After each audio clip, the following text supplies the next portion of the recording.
I'm going to tell you about maybe one of the most embarrassing days of my life. So I used to go to this tech school, and depending on the program you took, you were put into a certain youth organization. I happened to be in the animal science program, so they put me in Future Farmers of America. In the youth organizations, you can participate in some competitions if you want. I decided to be a brave little bean and go for the animal management competition. It's all about small animals and how to take care of them. What I didn't know was that the competition was basically a giant test.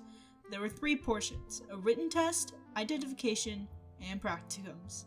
I don't do so well on tests, but my program instructor said that I won't have to take the final if I go, even if I don't place high. So why not? There was already an entire group going to the competition, so we all ended up forming a study group. We studied as hard as we could for at least a month or 2 before the competition. We played learning games, we made flashcards, we pulled out all the stops. We had to get up early. We had to eat breakfast and register at the place by 9 a.m. So we were supposed to leave our hotel by 6:30. I got up at 6:27.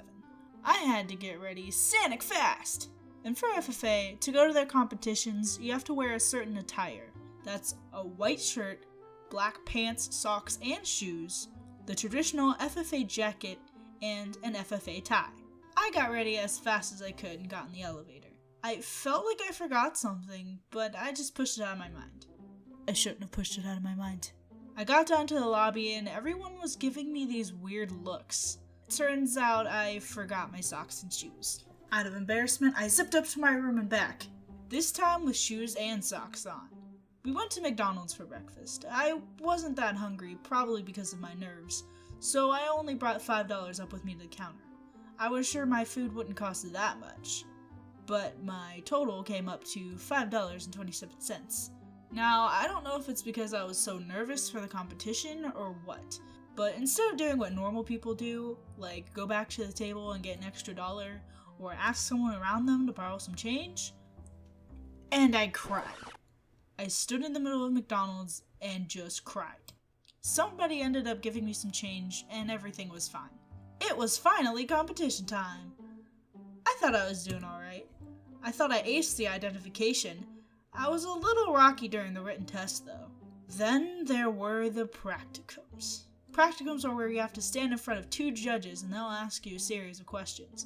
So you'll have to give them a detailed answer and show them exactly what you mean. The first one I went up to had a table with a toy rat on it. They asked me one simple question: how do you hold this rat? I answered pretty quickly and showed them exactly how to do it. But I felt like I didn't talk enough, and my program instructor said that they take points off for giving too short of an answer. So I decided to talk about the wrong way to hold the rat. I grabbed it by the tip of its tail and said, "This is the improper way to hold a rat because..." The body fell off of the tail. I looked at the judges as they looked mortified at the disembodied rat, and out of sheer panic I blurted, "Or that'll happen!" And then I gave the rat back and left as quickly as possible. In the end, we ended up getting first place as a team, and I got 7th individually out of like 100-something people. So all of that panic and embarrassment was practically for nothing.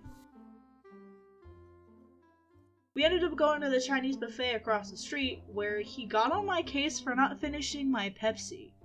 "I'm sorry I like fizzy drinks, Robert. It was only $1.25 with free refills." Cheapskate.